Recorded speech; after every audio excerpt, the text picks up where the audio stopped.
Ahojte, pokračujeme. John, Robert má pravdu. Nejde tu o vyplácanie rôznych provízií alebo o to, ako preniesť zodpovednosť na iného účastníka alebo stranu. Je to celkom odlišný pohľad na podnikanie, také podnikanie, ktoré odzrkadľuje skôr ekonomiku informačného veku prostredníctvom budovania sietí, networking, ako ekonomiku priemyselného veku, založenú na centralizovanej mediálnej reklame.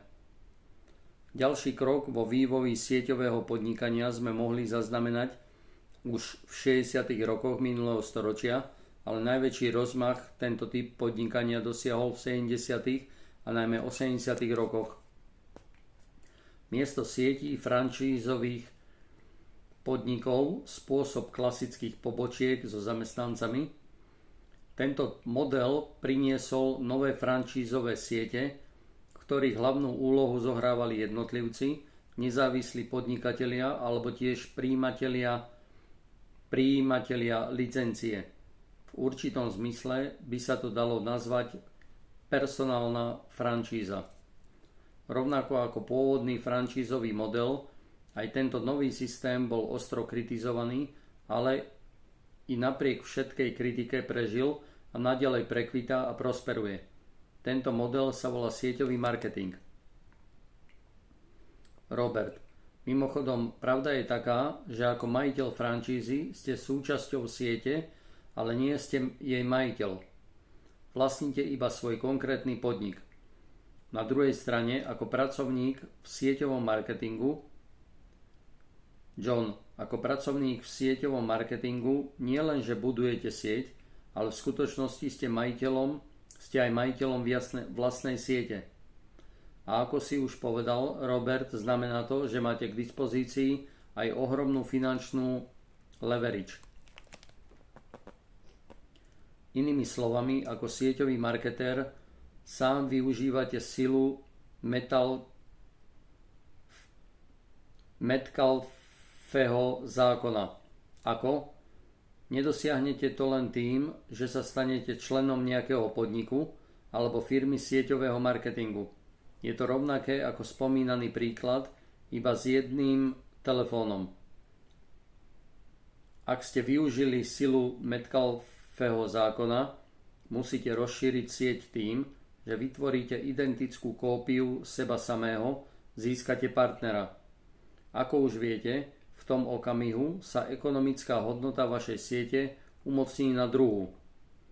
Pri 3 ľuďoch sa hodnota vyšplhá zo 4 na 9.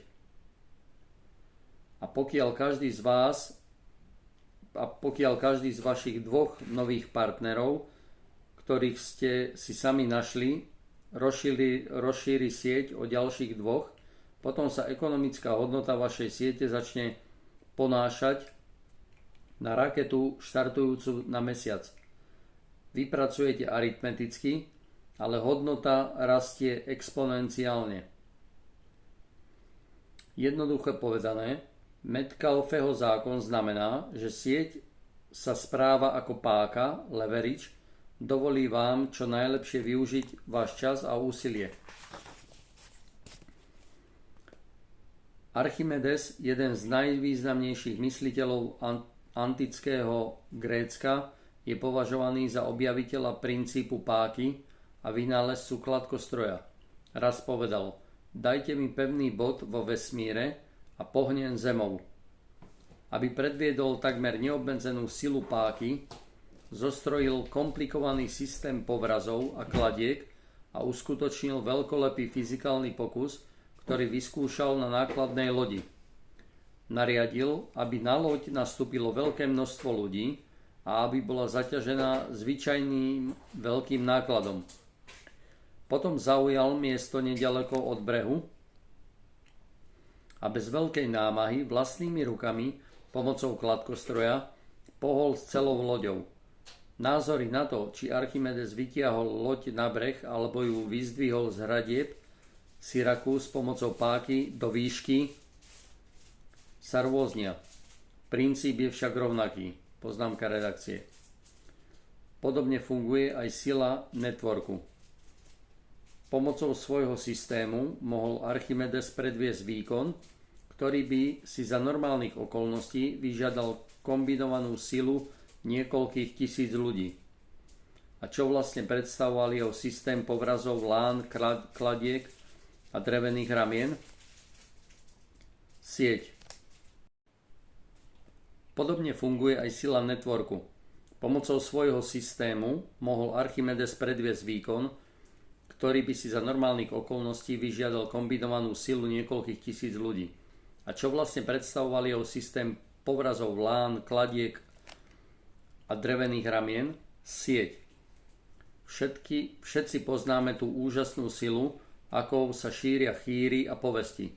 Jedna osoba povie niečo druhej, táto povie ďalším trom, títo posunú opäť ďalej a onedlho o tom vie celé mesto. Rovnakým spôsobom sa šíria aj módne trendy. A to je podstata stratégie podnikania v oblasti sieťového marketingu. Využiť silu Metcalfeho zákona a znásobiť svoje úsilie prostredníctvom siete ľudí. Hoci je dnes sieťový marketing jedným z najrýchlejšie sa rozvíjajúcich modelov podnikania na svete, väčšina ľudí si to ešte nevšimla. Dôvod: ľudia síce vnímajú produkty a služby, ako napríklad výrobky pre domácnosť, wellness produkty, produkty pre zdravý životný štýl, mobilné telefóny, finančné alebo právne služby, ale pritom si neuvedomujú, že v tom nespočíva podstata podnikania. Skutočný biznis teda nepredstavujú výrobky, ale sieť, cez ktorú sa šíria ďalej, nie Edisonovú žiarovku, ale jeho rozvodnú elektrickú sieť. Ľudia ešte stále nepochopili význam sieťového marketingu jednoducho preto, lebo je neviditeľný. Je virtuálny, nie materiálny. Je to geniálny model podnikania v súčasnom informačnom veku. Na to, aby ste pochopili a ocenili hodnotu sieťového marketingu, nestačí iba otvoriť oči. Musíte otvoriť aj svoju myseľ. Pred vašimi očami neexistujú žiadne zlaté oblúky, žiadne morské panny, ktoré by vás vábili do vôd svojho biznisu. Sieťový marketing explodoval po celom svete a napriek tomu to ešte stále masy ľudí nevidia. Podniky ako General Motors a General Electric sú podnikmi priemyselného veku. Licenčné značky, franšízy ako McDonald's, Subway, The UPS Store, Ace Hardware a iné sú podnikmi prechodného typu, ktoré rýchlo vyrástli a vytvorili priechod medzi priemyselným a informačným vekom.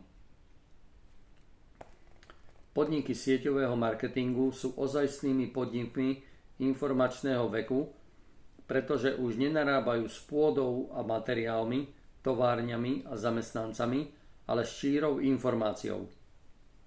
Ako sieťový marketér sa možno nazdávate, že vaša práca spočíva v názornej demonštrácii a predaji výrobkov, ale tak to nie je. Vašou úlohou je šíriť informáciu a budovať sieť.